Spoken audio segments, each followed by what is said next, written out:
yang bisa menggapai dua jenis segmentasi permasalahan yang berbeda, itu nggak apa-apa kalian pakai, asalkan masih dalam satu rumpun. Contohnya, tunanetra dan Alzheimer itu sama-sama kesehatan. Atau mungkin kalian bisa juga kasih yang tentang pendidikan atau apapun. Intinya find your niche gitu ya. Kalian jadi diri sendiri kalian. Kalian tentukan aku nih orangnya tuh kayak gimana sih gitu. Jadi kalian harus tahu niche kalian. Oke, yang kedua adalah converging. Jadi setelah kita itu di proses yang diverging, kita itu langsung masuk ke konsep yang converging gitu. Jadi kalau misal yang ini tuh lebih random, lebih gila gitu ya. Contohnya kalian kayak list apa ya, dari ide-ide terbaik ini nih mana sih yang paling bagus. Nah, kalian tuh masuknya di converging, teman-teman. Jadi pilih kualitas instead of quantity. Otomatis sebenarnya kalian tuh udah implementasiin ini semua kok secara nggak langsung. Tetapi di sini ada shortcut-shortcut yang lebih terarah. Contohnya ini nih guys, COCD box. Contohnya ketika kalian itu lagi bikin suatu ide, kalian bisa kelompokin berdasarkan ini. Ini apa kak? Ini itu sebenarnya adalah ini. Jadi kalau kalian males baca diagram, kalian bisa aja baca meme ini. Pokoknya kalian bisa simpulin kalau misalkan kalau yang wow ideas itu tuh yang otaknya paling terang ya, karena dia tuh pertama mudah diimplementasikan, masalahnya urgent dan idenya tidak biasa. Jadi ketika kita itu lomba, sebenarnya gue pingin ngomong ini, tetapi kalian nothing tulus ya, jangan ekspektasi tinggi karena kan setiap lomba itu juri-juri bisa beda. Intinya aku tuh dapat suatu informasi dari dosen pembimbing aku bahwa ketika kita itu lomba di event hackathon or manapun, biasanya nilai kita itu akan sangat tinggi atau langsung melonjak tinggi jika kita membawa isu tentang disabilitas. Karena disabilitas itu adalah suatu isu yang pertama very humanism, dan yang kedua dia itu tipe kekurangan atau kondisi yang nggak bisa diselesaikan dengan kimia. Jadi mau nggak mau harus teknologi. Nah, contohnya tunanetra ya. Oke lah, mungkin kan sekarang ada kayak kabar terbaru tunanetra itu bisa bukan di servis, maaf ya bahasa anak teknik, diobati dengan operasi. Tetapi kan itu mahal banget. Nah, dengan teknologi kita ini sebenarnya ngasihin apa ya, memberikan orang-orang alternatif atau complementary products dari yang sudah ada, tapi versi lebih murah dan lebih canggih. Nah, itulah tugas kita sebagai engineers gitu guys. Nah, ini adalah suatu quotes yang bagus ya dari pianis, karena aku suka main piano. Inspirasi adalah tamu yang tidak akan mendatangi orang-orang yang malas. Jadi ketika kalian itu malas buat nyari inspirasi, ya kalian gak bakal dapet inspirasi itu guys. Nah, intinya dari diverging, converging, diskusikan dan sepakati. Validasi bersama, lalu buat langkah dan aksi. Kalau aku tuh teman-teman sama teman-teman dulu tuh intinya aku bisa nemu new track karena kita itu tuh apa ya? Kita itu kan pertama lagi UAS nih.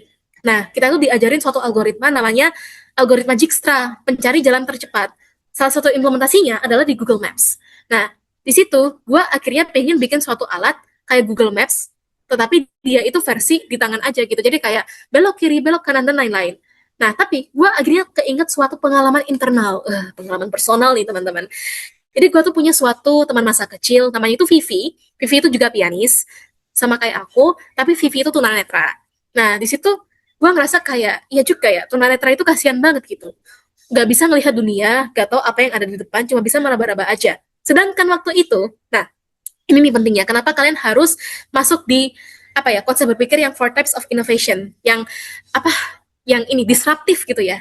Kalian itu harus pinter atau update dengan teknologi-teknologi yang disruptif. Jadi New Track di tahun Januari 2024 itu masih pakai TensorFlow dan juga masih pakai apa ya? Ya masih pakai TensorFlow gitu karena deep learning itu lagi di masak-masaknya. AI, ML itu lagi gencar-gencarnya, tapi di Gemastik cukup bulan Oktober aja dari selisih bulan pertama sampai ke-8 ya. Itu tuh sudah keluar yang namanya ini Gemini Pro Vision. Jadi vision model itu ya bisa mendeskripsikan contohnya jus ini berwarna merah dengan rasa yang manis sepertinya dia adalah jus strawberry. Nah jadi transformer itu lagi gencar-gencarnya, nah kita improve gitu. Nah makanya aku saranin banget ya, apapun ide yang kalian pakai, please pakai stack-stack yang dia itu bersifat inovasinya itu disruptif, karena ketika kalian pakai teknologi stack yang disruptif, kalian gabungkan dengan bisnis kalian, itu bakal Iron Man banget. Ya, itu bakal sangat-sangat apa ya, revolutionary gitu. Ingat apa rumusnya solusi, revolusi, resolusi gitu guys. Nah, oke, jadi soft skill yang kedua adalah public speaking. Pernah lihat orang-orang ini? Apa yang kalian pikirin? Aku dulu ya. Ketika aku lihat Timothy Ronald, aku langsung kayak fokusnya itu gini, fokus kripto. Nah, pokoknya ada kata-kata famousnya itu, lu miskin, lu tit, gitu kan. Nah, Intinya Timothy Ronald itu dulu zaman-zaman sebelum ada Skyholic itu tuh kayak idola aku banget. Aku sampai pernah nangis karena aku nggak boleh trading kripto karena katanya kripto itu judi gitu guys. Jadi artinya apa? Apa ya, pengaruh orang-orang atau influencer itu tuh sebesar itu karena mereka itu ikonik dan mereka itu unik. Nah, di sini aku bakal ajarin gimana caranya kalian itu berkomunikasi seperti kalian itu adalah CEO atau influencer.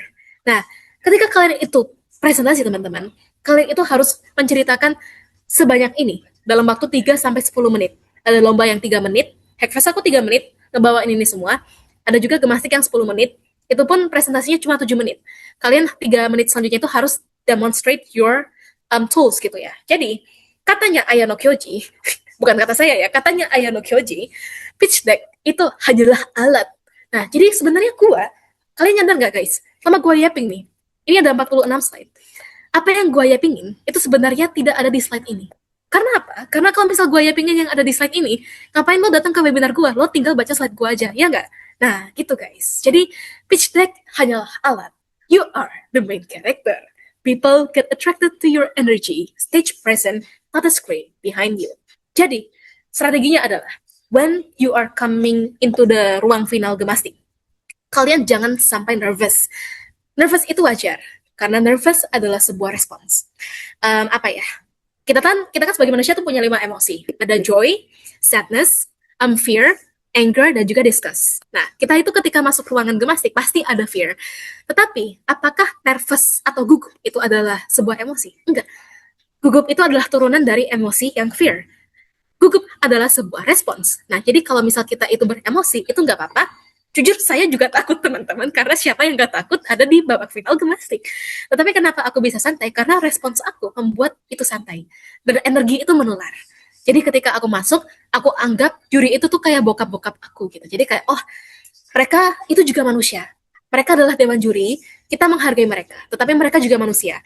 Mereka di sini itu juga saling belajar dari kita juga. Kita di sini tuh sama-sama apa ya, dari kita yang mahasiswa dan mereka Bapak Ibu juri, itu tuh sama-sama punya satu tujuan, memajukan ilmu pengetahuan dan peradaban manusia. Jadi walaupun kita expertise-nya itu punya gap yang jauh, skill yang jauh, kita tuh disatukan dengan satu tujuan di gemastik teman-teman, yaitu terus berinovasi dan sebenarnya memajukan apa ya, iklim riset di Indonesia gitu guys. Jadi suatu PowerPoint sebagus-bagusnya PPT kalian itu yang terpenting bukan PPT-nya, tetapi cara kita pitching. Nah, terus yang kedua, manusia itu seringkali itu membeli sesuatu bukan karena dia butuh, tapi emosi dia membenarkannya, lalu logika dia itu bekerja dan mencari alasan untuk membenarkan keputusan itu. Contohnya ya, Infinix. Aku tuh sering banget guys, apa ya, di Pak Ranin atau mungkin ditanyain sama teman-teman aku, Vira, kamu itu perempuan, kenapa kamu tidak beli iPhone gitu? Terus aku bilang, tapi kalau misal aku beli iPhone 16 juta, aku dapat kamera doang. Sedangkan aku tuh kalau ngelihat HP itu dari skor Antutu, yaitu seberapa panas HP-nya ketika dipakai buat main Genshin Impact atau mungkin seberapa bagus FPS-nya, itu yang gua nilai. Apakah layarnya AMOLED atau tidak? Apakah ada warna-warninya di sini, ada lampu-lampunya? Itu yang aku nilai. Nah, akhirnya apa? Ketika kalian tuh menjual suatu produk atau mungkin bikin suatu inovasi, kasih nyawanya. Nyawa kalian itu di mana? Nyawa produk kalian itu apa? Karena baik dari segi Infinix dan iPhone itu tuh punya nyawanya masing-masing. Yang satunya itu buat cewek-cewek yang suka selfie gitu, dan satunya itu buat cewek-cewek nolet kayak aku yang hobinya itu ngegame atau mungkin butuh skor layanan ini, skor Antutu yang tinggi gitu guys. Nah, contohnya New Track. New Track itu aku itu kasih telinga kucing itu buat apa? Ya karena aku pingin kasih tahu ke orang-orang bahwa device IoT ini dibuat oleh wibu yang suka cat girl. Jadi aku tuh jujur ini nggak penting banget, tapi intinya ada nggak sih suatu konsep, semakin orang itu tuh jarang bergaul atau unik, semakin dia tuh punya kepribadian yang aneh-aneh. Contohnya ada suatu jokes kayak gini, developer atau programmer di Silicon Valley itu tuh berkumpulnya itu di mana ya? Tebak, event wibu? Bukan, acara Fury. Ya, Fury solid solid solid. Fury Indonesia solid solid solid. Ya, kalian tahu kan Fury itu apa? Nah, jadi ketika orang-orang HRD Silicon Valley itu mau nyari programmer yang berbakat, mereka itu bakal ke acara Fury. Nanti bakal ditanyain tuh, oh kamu kerja di mana? Oh saya adalah seorang cyber security consultant di Silicon Valley. Kebayang nggak sih? Nah, Tapi aku bukan furry. Aku tuh dulu ketika masih awal-awal ngewibu tuh sukanya, aku kayaknya sebuah cat girl. Aku kayaknya seorang cat girl. Nah, makanya new track itu ada telinga kucingnya gitu, guys. Asal muasalnya. Nah, itu aja sudah suatu nyawa, teman-teman. Jadi, semakin kalian jujur sama diri sendiri, semakin kalian itu tahu kalau diri kalian itu unik, itu bisa kalian masukin ke produk kalian. Apa sih? Contohnya misal gue jadi Nabil ya. Misal aku jadi Nabil. Terus aku tuh sebagai Nabil, aku itu suka motor misal. Nah, bisa aja IoT aku tuh nanti 3D printingnya itu mirip-mirip kayak Kawasaki atau apa. Nah, jadi itulah yang dinamakan karakter. Dan itu adalah hal yang bikin impresi orang itu melekat. Jadi, oh ya, strateginya ya, aku lupa jelasin ini di PPT, tolong dicatat. Jadi ketika aku awal masuk ke ruangan, aku tetap senyum, terus aku bagiin brosur. Brosurnya New Track itu nanti aku share di Google Drive ya. Intinya tuh, oh New Track itu tuh alatnya tentang ini, buat ini, terus di situ kayak ada foto teman-teman tunanetra. Nah, jadi ketika aku sambil nyiapin PowerPoint, tancap kabel HDMI, juri-juri itu kayak lihat si brosurnya itu. Terus aku ngejelasin. Jadi ketika aku ngejelasin, juri itu nggak langsung lihat aku gini. Mereka itu nggak peduli, teman-teman. Nah, karena juri itu nggak langsung lihat kalian, nanti aku ajarin. Ternyata elevator pitch itu adalah gimana caranya kalian itu bisa define produk kalian yang seribet ini, yang secanggih ini, itu jadi cuma 3 kata. Contohnya gini, aku new track. Itu awalnya ketika aku nulis esainya, kita base paper ya, alhamdulillah ya. Nah, base paper kita itu judulnya itu tentang kayak gini teman-teman. Embedded system sebagai virtual assistant bagi penyandang tunanetra berbasis generative AI bla bla bla. Tetapi when it comes to the product itself yang ada di PowerPoint-nya, aku bilangnya New Track AI Glove. Nah, ini nih kelemahannya teman-teman. Ini aku sorry not sorry ya. Ketika aku mentorin anak-anak lomba, banyak dari mereka tuh suka bikin aplikasi, tetapi mereka tuh nggak jelasin. Sebenarnya dengan nama ini, itu tuh apa sih? Contohnya gini, oke, tentang tanaman, tandur. Nah, tandur itu memang bahasa Jawanya menanam. Tetapi, bisa nggak sih jelasin tandur itu sebenarnya apa? Cara kerjanya dia tuh gimana? Nah, aku jelasin track itu sesimpel, track AI glove. Oh, sarung tangan AI. Menarik banget ya. Apa itu sarung tangan AI? Jadi orang itu kayak penasaran. Jadi ada gimmick-gimmicknya dikit. Nanti, nah biasanya setelah udah tau produknya nih, aku itu kayak dikritik kayak, itu kan bukan sarung tangan, Fir, itu namanya wearable IoT. Ya sama aja, sama-sama dipakai kan. Intinya new track itu karena dia awalnya dari sarung tangan gym, dia aku bilang AI glove atau sarung tangan. Nah, jadi setiap nama itu punya story, teman-teman. Dan bikin story yang jelas ya. Nah, jadi ketika kita bikin satu produk, contohnya nih kayak misal open claw gitu. Open claw. Nah, mungkin kayak open claw, apa ya, kok kepiting? Terus ada open-opennya lagi, open AI kali ya? Open cakar, open apa nih, open source? Kita pasti bakal bingung kan? Nah, tapi karena dia ada kata-kata open, kita udah kayak, oke, ini pasti tentang sesuatu yang terbuka gitu. Sama kayak aku bikin new track. New track itu dari kayak neuron atau neutra. Nah, netra gitu. Nah, jadi kalian tuh kayak apa ya? Sebenarnya gampang sih teman-teman. Cocok logi aja, tinggal liaping aja gitu. Kalian mikir sesuatu yang random, kalian cocok logi, ntar bakal jadi sendiri sih elevator pitch-nya. Oke, itu ya. Jangan lupa kalau misalnya bikin judul, bentuk MVP-nya, fungsinya, penggunanya siapa, dan juga state of the art-nya apa. Oke, nah sekarang aku mau teman-teman semua untuk berbaring. Buat yang bisa berbaring, kalian berbaring. Tapi kalau misal kalian nggak bisa berbaring, nggak apa-apa. Jadi teman-teman kalian nyadar nggak sih? Ada beberapa orang yang kalau ngomong tanpa ada wajahnya, itu tuh suaranya enak banget buat didengar. Contohnya kayak orang-orang yang suka podcast atau orang-orang yang di radio. Intinya ngomong aja itu enak banget didengar. Dan suaranya itu lucunya nggak habis-habis guys. Mau dia yapping 2 jam, mau dia itu yapping sampai teriak-teriak ketika MC. Suaranya itu nggak habis-habis. Nah, karena apa? Karena ada tekniknya. Nah, jadi kalian bisa berbaring di suatu permukaan datar. Ini aku sambil berbaring ya guys. Ini aku ada bantal guys, FYI ada bantal. Aku lagi di cafe. Aku lagi berbaring, kayak lebih sender gitu. Nah, terus kita kayak tarik nafas yang dalam. Nah, ketika kalian berbaring, nafas kalian itu nggak masuk ke paru-paru atau tenggorokan. Nafas kalian tuh masuk dari hidung tapi ke perut. Kerasa nggak perutnya kembung? Nah, kerasa kan? Nah, ini tuh sebenarnya adalah energi buat kalian tuh ngomong. Kalau misal kalian itu ngomongnya dari tenggorokan, suara kalian itu bakal habis. Contohnya gini, coba ya aku ngomong pakai tenggorokan, full. Dari tadi aku tuh masih pakai suara perut atau suara diafragma. Tapi kalau misalnya aku pakai suara tenggorokan aja, didengarnya itu bakal agak kresek-kresek. Contohnya gini, tutorial untuk yapping premium. Berbaring di permukaan datar, tarik nafas dalam, udara masuk perut. Itu tuh kelihatan capek, guys. Jadi, orang yang dengar suara kalian, itu tuh nggak merdu gitu. Nah, Kalau misal kalian itu masukin udara ke perut, terus kalian coba latih vokal. A, I, U, E, O. Nah, dia tuh bakal ada powernya. A, A, dibandingin kalian A, A, it's different gitu. Jadi ketika kalian mau yapping premium, Kak gimana sih Kak gimana supayanya jadi yapper sejati gitu. Kayak yapping menang lomba, yapping dibayar buat seminar. Sebenarnya ini tuh kuncinya guys, tapi banyak orang gak share ini karena apa? Karena mereka ngira ini itu bakat padahal bukan. Kadang gue kayak suka kesel gitu kayak dikit-dikit, oh itu tuh bakat, oh itu tuh bakat. Kayak no guys, everything is artificial gitu loh. Kayak kita tuh punya neuroplasticity. Nah, jadi sering-sering aja buat latihan berbaring di muka datar. Habis itu kalian tinggal aja kayak latih vokal. Nah, contohnya gimana ya? Coba kalian latihan nafas sama aku. Kita latihan nafas, kita baca dari sini ke sini, tetapi kita harus dalam satu tarikan nafas ya. Dan pakai suara perut. Aku minum dulu. Oke, sampai sini aja deh, sampai para admin. Aku mau challenge kalian. Oke, aku dulu ya. Kalau aku gagal, artinya aku bukan orang yang kredibel dulu. Tapi nggak apa-apa guys. Kita di sini sama-sama belajar, jadi kita nggak perlu takut untuk gagal atau berhasil. Oke, aku dulu. Aku tarik nafas. Coba aku pakai suara tenggorokan dulu ya. Kayak suara yang biasa aja.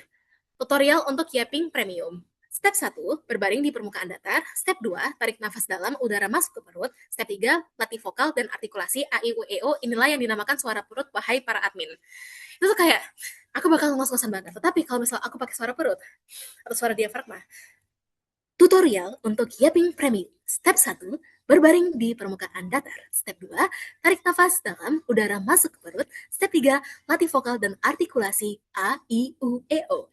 Inilah yang dinamakan suara perut. Wahai para admin, wah, kelihatan keren gak sih? Kayak suara-suara radio gitu kalau kata orang-orang. Nah, jadi itu guys yang membedakan gimana caranya kita itu bisa punya suara yang eksklusif gitu. Nah, jujur kalau misal di seminar gini, aku tuh campuran antara diafragma dan perut. Karena kalau misal harus perut, itu tuh buat yang terlalu power. Kayak misal baca puisi, atau mungkin jadi paskibraka, itu tuh harus yang suara perut. Tapi kalau misal kalian lagi santai dan butuh durasi yang lama ya, endurance yappingnya, kalian bisa pakai suara itu agak kayak diafragma gitu sih. Jadi kayak tutorial untuk yapping premium. Nah, ini aku nggak yang perut banget guys, tapi karena aku udah terbiasa ngelatih pakai suara perut, buat mindahin dari perut ke diafragma itu tuh lebih gampang. Nah, silakan dilatih, wahai para admin-admin aku, dan nggak terasa kita sudah di penghujung acara. Rangkumannya adalah mimim ini ya teman-teman. Intinya kalian komunikasi. Kalau misal alatnya error, please kabar-kabarin teman kalian ya guys. Jangan lupa buat bawa alat yang cadangan supaya hardware-nya kalau misal error nggak kenapa-napa. Terus intinya ketika lomba itu kalian punya dua step sih, excellent idea dan juga excellent idea yang lebih concrete. Terus kalian diingat-ingat aja ini COCD box buat nyeleksi ide dan kalian jadilah tim leader yang berkarisma untuk mencegah anggotanya kabur gitu. Nah, caranya gimana sih guys supaya nyegah orang biar nggak kabur? Sebenarnya dari awal itu kalian bisa kelihatan kok. Orang itu gampang dibaca. Apakah dia slow response? Terus apakah dia itu emang suka ambis? Ya, intinya kalian bakal ngerasa gitu kayak, aduh, ini orang tuh kayaknya enggak tulus deh sama gua. Nah, itu sebenarnya bakal kebaca sih, teman-teman. Jujur, gue ada pengalaman sedikit pahit sih, guys. Jadi, FYI, teman-teman lomba yang biasanya gue ajak lomba, itu tuh lomba tanpa gua gitu. Jadi kayak ada si Kokoro itu kayak apa ya, jadi aku tuh ngerasa banget sih guys, dalam kehidupan kita ini pasti bakal punya apa ya, setiap manusia tuh punya durasi waktunya masing-masing ya menurut aku.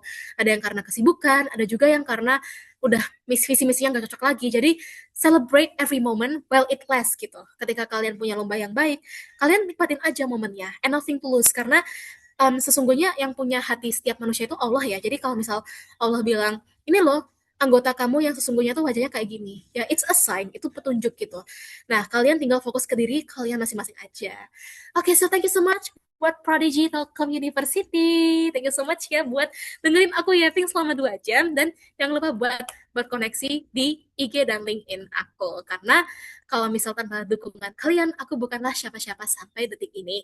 Semoga di sini, semoga apa ya, semoga setelah webinar ini selesai, kalian itu bukan cuma sekadar lebih termotivasi sih, karena motivasi itu hilang-hilangan, tetapi kalian sering-sering dialog sama diri kalian sendiri.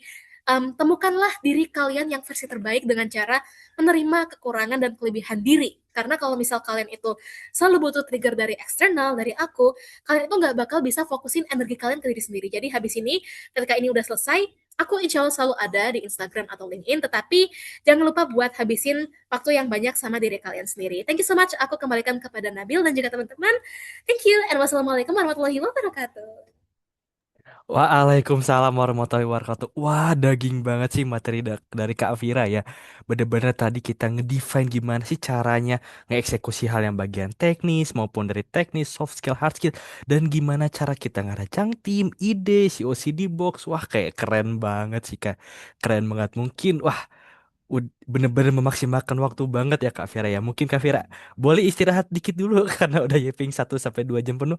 Tapi Kak Vira kita nih masih ada satu sesi lagi nih. Kayak mungkin dari beberapa Oke. orang nih ada apa ya? Ada penasaran gitu, pengen nanya-nanya ke Kak Vira nih. Kira-kira dari Kak Vira sendiri boleh nggak sih Kak untuk kita bawa ke sesi Q&A? Oke, boleh banget dong, teman-teman. Boleh Justru aku di sini banget. karena mumpung aku lagi live dan bisa fast respon buat Q&A-nya.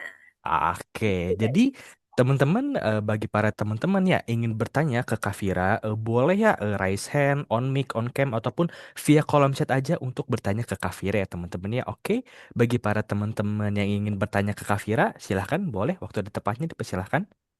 Mau raise hand, mau on mic, mau via kolom chat juga nggak apa-apa ya. Oke, silahkan. Oke, tuh yang mau mutualan juga boleh ya.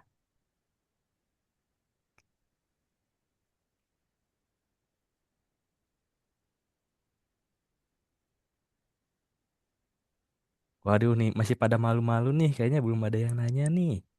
Ayo, ayo teman-teman yang mau menanya. Yang nggak tanya, Anda adalah Furi. Kalau nggak mau jadi Furi, ayo bertanya. Tuh, dibilang kalian udah di curse jadi Fury itu, teman-teman. Nanti nanti masuk apa? Masuk isekai nanti. Iya, betul banget nih Nabil. Oke, mungkin kalau masih belum ada nih, kayaknya masih mikirin pertanyaan atau malu-malu. Mungkin aku ada pertanyaan dari aku sendiri, boleh nggak, Kak Vira? Let's go, Nabil. Oke kan, tadi tuh kan aku kan apa ya merhatiin juga ya. Tadi kan eh, tadi tuh kalau nggak salah alat punya kakak tuh kan ke tunanetra tapi disunggungin di collide dengan fokus ke Alzheimer ya. Nah, kalau yang aku bingungin tuh apakah kalau kita nanti nge-collide dengan misalkan alat kita nih fokusnya ke tunanetra, terus kita collab ataupun collide apa ya dengan Alzheimer. Nah, nanti tuh cara kita segmentasi ataupun proporsinya di proposal tuh apakah kita harus nge-mention si Alzheimer tuh secara full atau cuman kayak oh ya udah kayak kita nih biasa ke Alzheimer dan kayak ya udah tutup mata aja gitu. Nah, kalau proporsinya gimana Kak kayak gitu? Oke, jadi sebenarnya kalau misal kita mau bikin suatu apa ya cross functional products, ini kan artinya kita cross function nih. Nah kita itu tetap punya satu main focus. Nah jadi misal nih, Utrecht itu dominan tunanetra banget. Dari keempat fitur yang paling banyak itu tunanetra. Artinya ketika kita propose orang yang Alzheimer, ya udah kita kayak bilangnya kayak juga bisa digunakan untuk Alzheimer gitu. Jadi dari judul aku, misal kayak dari judul proposal kita tadi ya, itu kan embedded system sebagai virtual assistant bagi penyandang tunanetra dan demensia. Nah, di sini aku state dulu kata-kata pertamanya tunanetra, karena yang kedua itu baru demensia. Nah, terus ketika kita itu bikin suatu apa ya cross functional products, pertama memang segmennya itu harus sama-sama kesehatan nih, contohnya tunanetra dan juga Alzheimer gitu. Nah, dan juga aku itu selalu pakai kata-kata yang lebih soft gitu sih Nabil. Contohnya kalau misal kita tahu Alzheimer itu kan yang kayak pikun banget nih. Nah, ternyata ada terms yang lebih soft seperti demensia, yaitu suatu kondisi yang enggak terlalu parah Alzheimer-nya. Nah, jadi ketika kalian lagi solve suatu problem dan punya cross-functional products, usahakan kalian benar-benar state kalau misalkan fitur utamanya itu memang buat menyelesaikan solusi permasalahan yang pertama, tetapi juga bisa untuk segmentasi market kedua, yaitu yang demensia, dengan harapan teman-teman yang demensia ini tuh juga bisa berguna loh dengan fitur-fitur ini. Menurut aku kayak gitu sih, Nabil. Selama masih align gak apa-apa kok. Yang nggak align itu contohnya nih pendidikan sama batu bara. Nah itu tuh nggak align tuh. Nah jadi pastikan subjek usernya itu sama-sama individual dan juga enggak ribet deh intinya. Nanti kalau misal kalian bikin video, ini aku ada channel YouTube-nya ya. Kalian bisa lihat aja gimana sih cara aku delivery cross functional produknya ini tuh fiturnya kayak gimana. Ini ada di YouTube.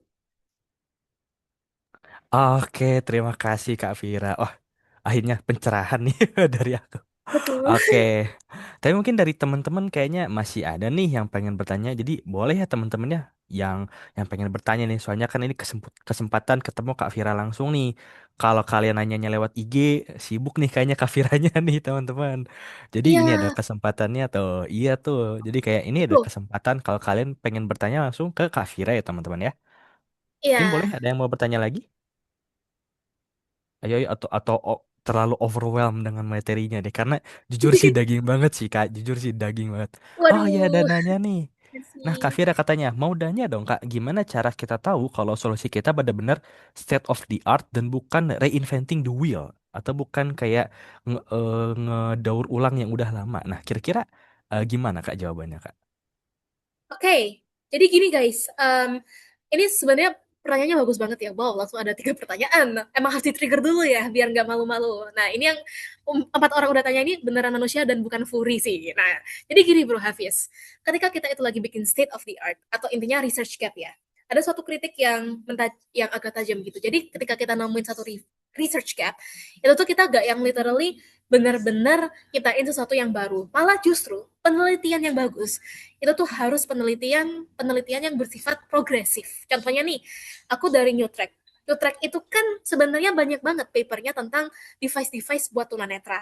Tetapi research gap-nya nih apa nih? Contohnya, ketika kita itu pakai AI yang cuma object detection, ada suatu SUS score ya. SUS score kalian bisa cek, yaitu kayak suatu skor yang merupakan satu feedback nih dari pengguna. Nah, mungkin SUS score-nya itu segini, kurang nyaman. Tetapi ketika kita pakai yang image captioning, itu tuh lebih lebih apa ya, lebih bagus gitu. Nah, jadi sebenarnya ketika kita itu mau bikin satu produk yang benar-benar state of the art dan nggak terkesan daur ulang banget nih, sebenarnya caranya adalah dengan cara pertama teknologinya itu pasti harus terbaru. Nah, ketika kalian nggak bisa memperbarui semua dasar teori, semua jurnalnya, minimal kalian pasti ada satu hal yang baru dong. Contohnya teknologi yang awalnya generatif jadi bersifat apa? Bersifat agentic gitu. Nah, contohnya aku tunanetra, aku cuma bikin image captioning yang biasa. Siapa tahu teman-teman bisa bikin Utrecht itu nyambung ke aplikasi kayak Telegram atau mungkin contohnya nih kayak ada vibe coder tunanetra. Dia tinggal pakai Utrecht, tolong buatkan fungsi antek-antek asing. Nah, terus Utrechtnya bisa tuh sambung open call gini-gini kan keren ya. Nah, jadi itu sih sebenarnya caranya supaya amati tiru modifikasi. Nah, jangan lupa buat dikasih nyawa di produknya, kasih branding yang bagus, terus kasih apa ya, bikinin Instagram pribadi. Jadi sebenarnya kayak punya produk itu kayak punya anak sih Hafiz. Nah, itu salah satu caranya supaya solusi kita tuh udah mulai kelihatan nih bau-bau kayak oh ini nih state of the art banget karena suatu produk yang udah punya state of the art itu tuh udah pasti punya arsitektur. Nah, kita tuh kalau di software engineering itu namanya arsitektur ya.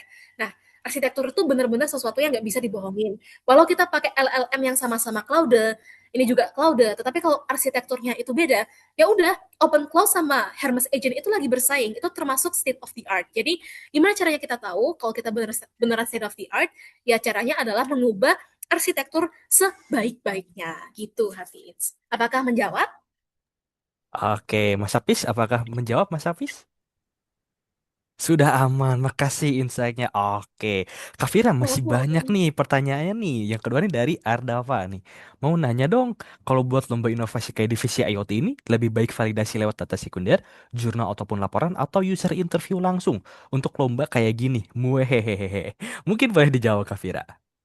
Wehehe. Oke, jadi sebenarnya kalau lomba IoT guys, di sini kita kan bukan karya tulis ilmiah ya, jadi kita tuh nggak punya suatu em, kewajiban untuk membuat jurnal itu sescientific mungkin. Contohnya nih jurnal-jurnal aku, bukan jurnal ya, lebih tepatnya paper aku, itu kenapa dapat best paper? Ada yang bisa nebak nggak? Kalau kalian bisa nebak, kalian pintar banget. Oke, kenapa aku best paper? Karena gue juara satunya, bro. Kalau gue juara dua, gue gak ada best paper. Jadi ketika kita itu udah dapet juara satu karena idenya bagus, mau nggak mau juri itu pasti nggak enakan dong. Kayak, wah Adava ini idenya sangat revolusioner. Jika kita kasih best papernya ke anak-anak UGM, takutnya nanti masyarakat itu akan memprotes kita. Akhirnya dikasihlah gue best paper gitu. Nah jadi apakah suatu matriks evaluasi itu bisa mempengaruhi kayak validasinya tuh lewat data sekunder, jurnal, atau user interview ya. Kalau dari aku, pasti user interview sih. Karena kalau misal kita itu bikin alat IoT, kita tuh sebenarnya kayak UI UX, mirip-mirip divisi sebelah nih yang lagi di breakout room sebelah, itu kayak gitu, tetapi versi hardware-nya gitu. Jadi SUS score dan juga pendapat, masukan itu tuh lebih bagus.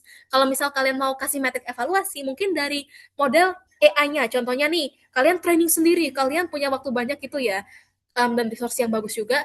Image captioning-nya kalian, kita training sendiri loh Bapak, image captioning-nya ini. Akurasi glow score-nya ini 90% loh Bapak. Nah, itu baru kalian bisa masukin juga nih ke journal-nya. Intinya nggak usah overthinking ya. Intinya incar aja ide yang bagus, bikin paket lengkap, demonya lancar. Kalau kalian dapat juara satu, kalian pasti dapat best paper. Udah, intinya kayak gitu. Apakah menjawab, Ardafa? Oke, oke. Apakah Kak Arda Pak sudah terjawab? Sudah mendapatkan insight-nya? Kak Vira sangat keren menjawab dong. Oke. Kak Vira, ini kita masih ada dua pertanyaan nih. Oke nih, pertanyaan yang ketiga nih. Kak mau nanya dong, gimana sih cara mulai mengikuti lomba gimnastik dan apa aja yang harus dipersiapkan? Nah, boleh nih Kak Vira, kayaknya starter pack nih. Boleh Kak Vira, silakan. Oke, jadi gemastik itu kan pasti banyak banget ya submission-nya. Jujur, ini jujur nih, rahasia dapur ya, gue bongkar nih di sini. Jadi, kalau dari ITS, itu tuh ada yang namanya tim kawal, guys. Ketika kita tuh punya tim kawal, kita tuh ada orang yang handle administrasinya, atau mungkin kayak, oh fotonya harus background biru, kita tuh difoto ulang, tau gak? Kita difoto ulang, supaya backgroundnya itu warna biru. Jadi kita tuh nggak perlu pusing dengan yang namanya perintilan-perintilan administrasi BUMN gitu, guys. Nah, jadi sebenarnya cara yang harus dipersiapkan adalah cicil ide itu bukan buat gemastik. Ini nih kesalahan banyak orang ya. Kebanyakan orang itu baru mau berinovasi ketika ada ajangnya. Padahal berinovasi itu tuh adalah aktivitas sehari-hari. Kalau kalian itu punya insting atau hasrat buat membantu orang, kalian itu pasti nggak cuma sekadar kuliah pulang berorganisasi. Kalian pasti ada suatu panggilan dalam hati kalian. Gua tuh harus bikin sesuatu yang bisa menolong orang. Dan untuk menguji apakah inovasi ini itu bagus atau enggak, gue akan bawa ini tuh di lomba. Jadi ketika gue ikut lomba gemastik, persiapannya adalah udah dari jauh-jauh hari. Bukan karena gue investasiin waktu buat gemastiknya, tapi gue menginvestasikan waktu gue untuk new track-nya. Jadi jangan gemastik oriented. Kalian cari satu produk yang kalian itu cita-cita kalian, yang kalian itu istilahnya kalau gue dari gemastik udah lolos, dari ini udah lolos, gue akan bisniskan produk ini. Itu biasanya trigger yang paling bagus ya, karena kan kita butuh duit guys, kita pengen financial freedom gitu. Nah jadi cara mempersiapkannya pertama adalah tentunya dari produknya dulu, cicil codingan secepat-cepatnya, tetap hijaukan GitHub kalian. Kalau kalian malas ngoding, kalian suruh AI kalian buat ngoding atau teman kalian buat ngoding. Terus yang kedua adalah kalau kalian malas paper, ya intinya sebenarnya bagi tugas sih. Jadi emang nggak bisa semuanya itu dikawal sendiri, harus ada yang bagian paper, bagian coding. Jadi yang dipersiapkan nomor satu adalah solid. Ya, solidaritas tim kalian juga harus dipersiapkan. Gitu sih Endra. Intinya ini, oh ya, BTW Endra, ini pertanyaan lo bagus banget, gue inget. Hamin 3 menit, gue masih ngedit daftar isi proposal. Nyangka nggak lo pada? Itu kalau 3 menit servernya error, nggak ada tuh gue di webinar ini, kagak ada yang kenal gue. Jadi itu ya, pesan moralnya adalah, karena gue itu orangnya itu sangat procrastinator brutal, ketika gue itu terlalu invest di produk gue melupakan satu hal penting, daftar isi proposal. Ya udah, gue kumpulin itu, walaupun ada tulisannya error, bookmark, not defined, gue kumpulin apa adanya dan gue lolos coy. Karena apa? Karena dinilainya adalah judulnya. Tapi kalau kalian divisi KTI, jangan kau macam-macam dengan proposal yang broken, oke? Okay? Nah, apakah sudah menjawab Endra? Intinya sering time management aja sih, dan jangan tiru gue yang submit hamin 3 jam. Hamin 3 menit, hamin 3 menit. Oke, oke. Wah, kocak banget ya, Min 3 menit. Oke, apakah Endra sudah terjawab? Aman Oke. Endra? Oh, Sudah Masya Kak Allah, Vira, terima kasih. sangat bagus katanya. Oke nih, ada satu pertanyaan lagi nih Kak Vira.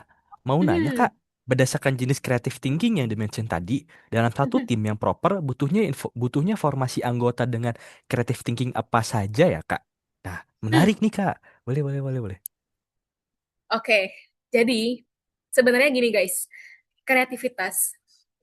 Ini sebenarnya kayak gue sorry not sorry ya. Walaupun gue menjelaskan secara teoretis dan ada metodologinya, sebenarnya kreativitas itu susah banget. Kerasa nggak guys? Kreativitas itu sesuatu yang telurnya itu bawaan. Jadi, instead of kita itu kayak bikin formasi anggota yang semuanya punya creative thinking, cari satu anggota aja yang random dan kreatifnya itu kebangetan, itu aja sudah alhamdulillah banget. Karena hal-hal teknis itu tuh bisa di-replace dengan AI. Tapi cara kalian itu punya hal-hal random, itu tuh sesuatu yang butuh suatu apa ya? Istilahnya tuh gini, kalau kata Nikola Tesla, kalian tahu Nikola Tesla, ilmuwan yang bertengkar sama siapa? Thomas Alva Edison itu gara-gara kayak pertengkaran arus AC/DC lah. Nah, Nikola Tesla itu bilang gini, kalian itu harus sering-sering menyendiri karena ketika kalian itu sering-sering menyendiri, kalian itu akan mendengarkan alam semesta dengan lebih baik gitu. Nah, jadi karena gue itu invest banyak waktu ya di buku, apalagi gue belajar filsafat. Filsafat itu kayak kita belajar pikiran orang itu kayak gue masuk ke otaknya Nabil. Oh, ternyata Nabil cara mikirnya kayak gini ya. Oh, bagus banget pikirannya Nabil. Ternyata Nabil itu furi. Nah, gue masuk ke otaknya Ardafa. Oh, ternyata Ardafa itu adalah fanboy dalam hatinya. Jadi ketika gue tuh masuk di otak orang sebanyak-banyaknya, gue itu akan jadi lebih inspired gitu. Nah, jadi sebenarnya kalau formasi anggota dengan creative thinking ya, asalkan anggota kalian itu growth mindset, open minded dan juga suka inspired, itu sudah alhamdulillah banget. Soalnya kalau kreatif itu subjektif ya, tetapi open mindedness itu bisa diukur nih. Contohnya kayak oh orang ini tuh jokesnya kayak gimana ya, orang ini tuh hobinya apa aja ya, apalagi dari hobi. Makanya gue tuh kadang kayak menilai orang dari hobinya gitu, kayak oh orang ini tuh hobinya apa gitu. Itu salah satu cara sih. Nah jadi formasinya adalah kalau dari aku nih, karena gue adalah Ayano Kyoji, gue adalah yang memanipulasi anggota gue untuk melakukan tugas-tugas yang gue suruh. Caranya gimana tuh kakak? Jadi gue yang bikin ide, gue yang suruh mereka ngoding, tetapi gue yang bikin PPT gitu. Jadi sebenarnya kalau di New Track yang banyak codingnya itu gue, karena kalau misal gue bikin PPT, bikin paper dan ngoding, gue mati.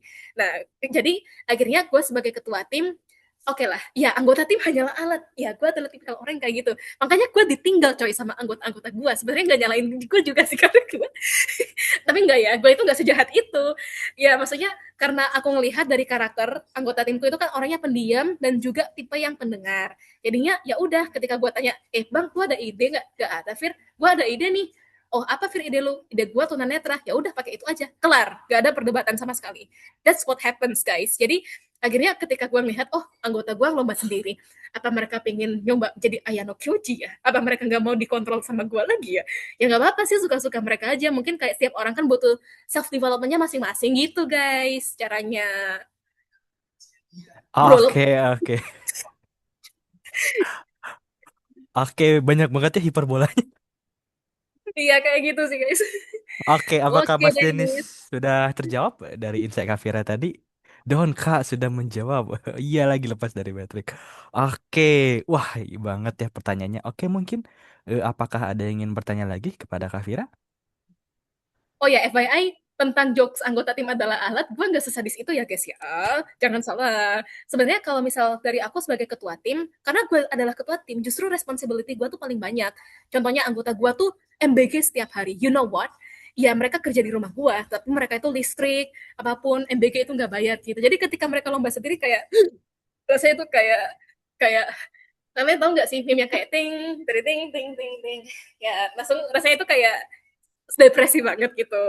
Tapi ya udahlah ya. Ya, itu sebenarnya cara supaya kalian itu jadi tim leader. Nah, cara kalian tuh gimana sih supaya orang itu melakukan apa yang kalian mau, penuhi kebutuhan dasarnya. Contohnya, Fir, Raspberry Pi mahal banget, aku nggak punya uang.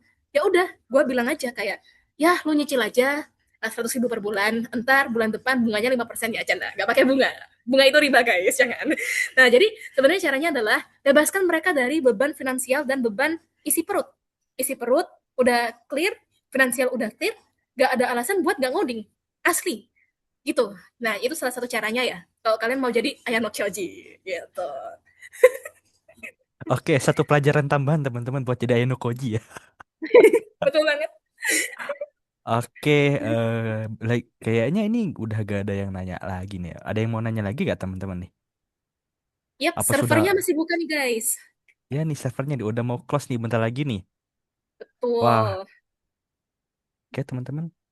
Oke, mungkin Kak Vira kayaknya udah gak ada yang bertanya lagi nih. Kak Vira udah overwhelmed sama materinya kayaknya dan sesi Q&A-nya. Oke. Oke. Oke, nah Tidur Kak Vira, guys. Oke, mungkin kalau dari aku terima kasih ya Kak Vira udah menemani sesi di pembinaan kali ini di Prodigi. Semoga apa yang Kak Vira sampaikan ini dapat berdampak ya maupun di yang hadir secara langsung ataupun hadir secara tidak langsung ya baik nanti by rekaman yang nanti mungkin bisa diakses di kapan saja di tahun ke depan di tahun ke depannya lagi. Semoga legasinya tetap turun di Prodigi by Fakultas Informatika ini.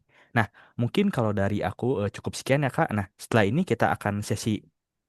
Oh ya, setelah ini para hadirin sekalian yang ada di sini, Kak Vira maupun yang lainnya, dimohon untuk segera pindah ke break ke main room masing-masing karena akan dilakukan sesi penyerahan sertifikat dan juga dokumentasi. Nah, mungkin dari aku izin pamit. Terima kasih ya Kak Vira, terima kasih juga untuk semuanya yang telah mendengarkan sesi pembinaan juga sesi Q&A. Aku sendiri Nabil Muhammad Rifani izin undur diri. Terima kasih. Wassalamualaikum warahmatullahi wabarakatuh.